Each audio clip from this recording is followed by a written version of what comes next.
Do you remember when $1 could feed a family for a week? When the clatter of a spoon in a tin bowl meant hope, not just hunger. Back then, every meal was a small miracle. Not because it was fancy, but because it was there. And tonight, I want to take you back. Back to the kitchens and coal stoves of the Great Depression. To the hands that made do and the hearts that never gave up. These are the 25 cheap dinners that got us through the hardest years America ever saw. Some nights, all you had was a sack of potatoes and a prayer. That's when you made poor man's meal. Just potatoes, onions, and a few slices of hot dog if you were lucky. Fry it all up in a skillet. The smell of onions and bacon grease, if you had any, could make a shack feel like home. Cost? Maybe 10 cents for the whole pan. Enough to fill 4 bellies and still have leftovers for breakfast. And the best part, the way it brought everyone to the table, no matter how empty the cupboard looked. But when the potatoes ran low, you turned to beans. Navy beans, pinto beans, it didn't matter. Bean soup was the backbone of survival. You would soak them overnight, simmer them with a ham bone if you had one, or use just a pinch of salt. A pound of beans cost a dime.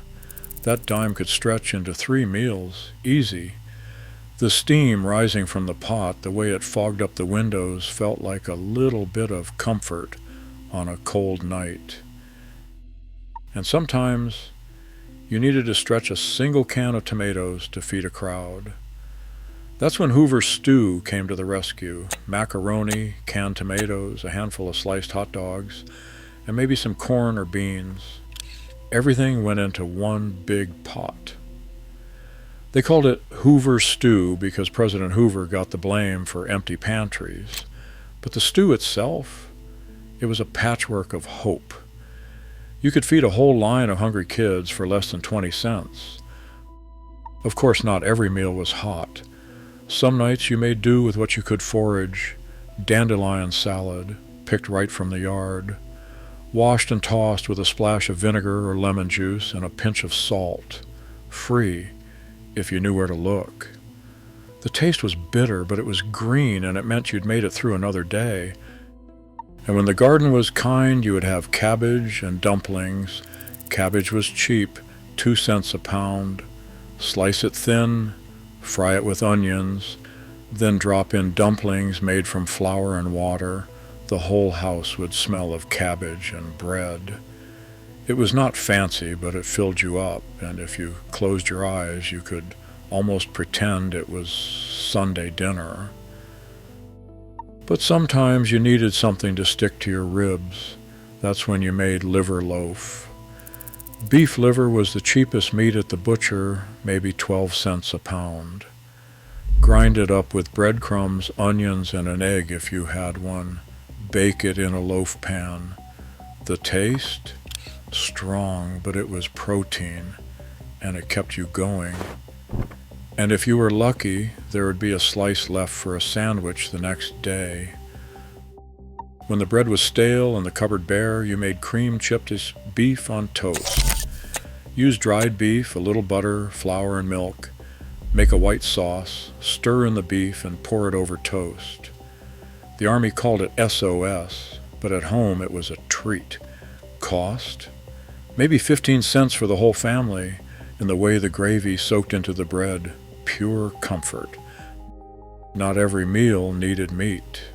Potato soup was a staple. Potatoes, onions, water, maybe a splash of milk if you had it. Boil it all down, mash it up, season with salt. Simple, filling, and cheap. Just a nickel for a pot big enough to last 2 days. And if you had a crust of bread to go with it, you counted yourself lucky. And when the garden was generous, you made cabbage soup. Cabbage, carrots, potatoes, onions, whatever you could pull from the earth. Simmered slow, seasoned with hope.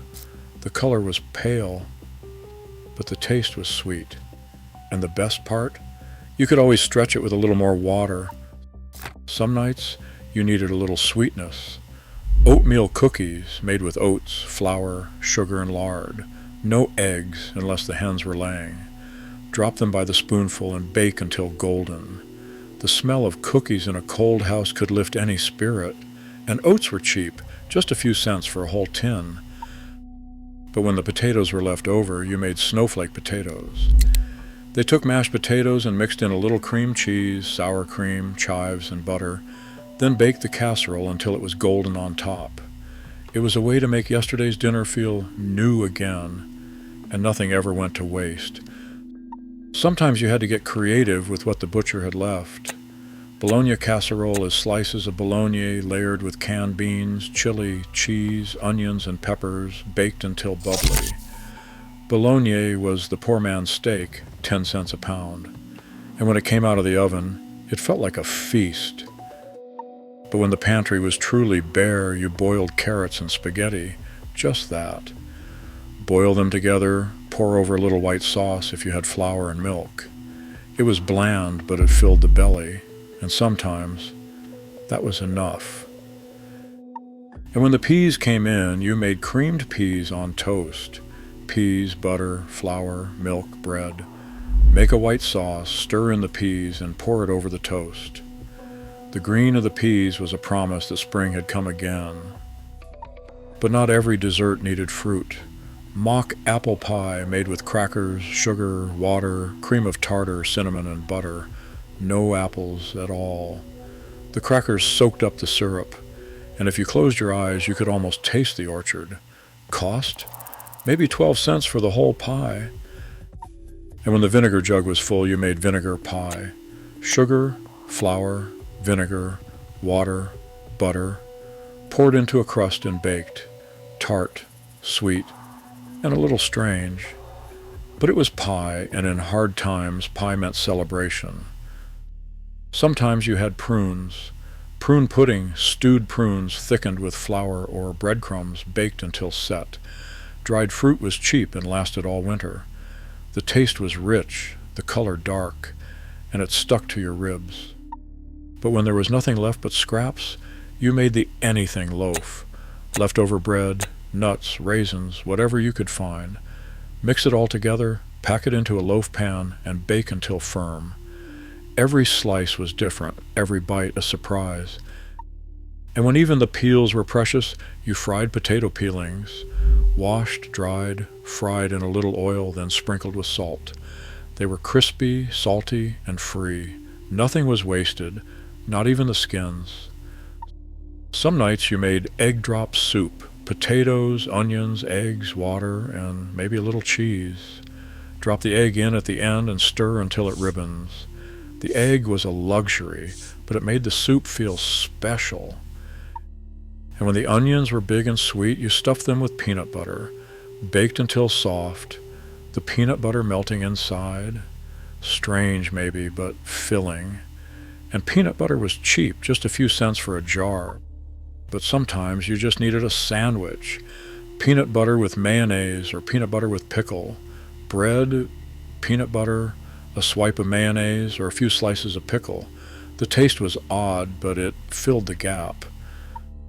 When the squash came in, you made squash casserole. Squash, cabbage, and cottage cheese, baked until tender. The garden gave what it could, and you made the most of it.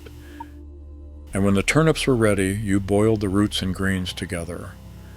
Turnip greens, bitter, earthy, but full of vitamins. Served with a hunk of bread, it was supper. But when the milk was about to turn, you made milk soup. Buttermilk, rice, raisins, nutmeg, sugar, lemon peel, sweet, tangy, and warm. A way to use every drop. And when the bread was too stale to eat, you made cooked bread. Bread, olive oil, salt, and boiling water. Soak the bread, season it, and eat with a spoon. It was humble, but it kept you going. Some nights you made plain pizza, just bread dough spread with butter, baked until crisp, no sauce, no cheese, just the taste of warm bread and hope. And when the beans were left over, you served pinto beans on toast. Beans, bread, maybe a sprinkle of salt. Simple, filling, and cheap. But the heart of every table, the dish that meant you'd made it through another day, was mulligan stew. Anything you had, potatoes, carrots, onions, a scrap of meat, whatever, was left in the ice box, all thrown into a pot, covered with water, and simmered slowly.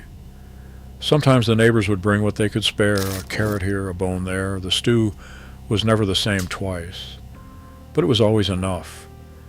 Enough to fill the belly, enough to keep hope alive.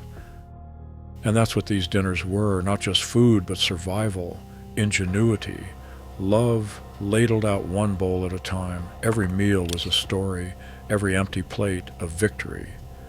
If your grandmother made any of these, or if you remember a dish I haven't mentioned, let us know in the comments. Let's keep these memories alive, because the recipes may be simple, but the spirit is worth remembering.